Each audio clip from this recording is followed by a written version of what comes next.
आपण पाहत आहात निपाणी न्यूज, चौफेर घडामोडी। निपाणी शहरात प्रमुख मार्गावरील स्ट्रीट लाईट बंद अवस्थेत। निपाणी शहरातील रोडवर अनेक ठिकाणी डिव्हायडर झालेले नाहीत। समाधीमठ ते देवचंद कॉलेज पर्यंतच्या रोडवर करोडो रुपये खर्च करून लावण्यात आलेल्या स्ट्रीट लाईट बऱ्याच महिन्यापासून बंद आहेत। शिवाय बेळगाव नाका ते ईदगाह मैदानपर्यंत, पार्वती क्रॉस ते बस स्टँड, सोमनाथ मंदिर ते APMC परिसर या प्रमुख मार्गावर काही महिन्यापासून स्ट्रीट लाईट बंद अवस्थेत दिसून येत आहेत।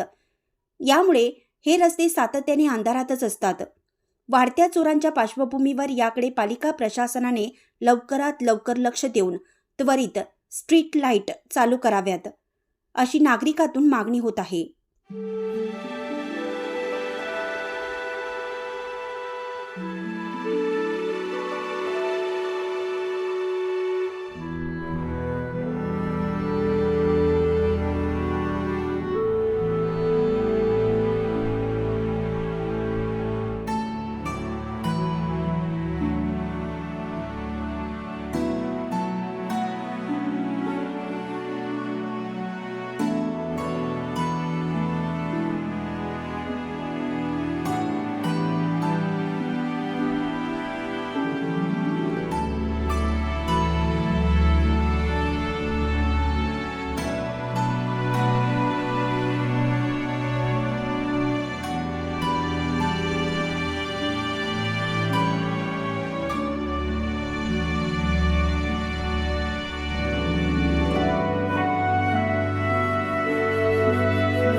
अशाच अपडेट्ससाठी निपाणी न्यूजला सबस्क्राईब करा आणि रहा अपडेट।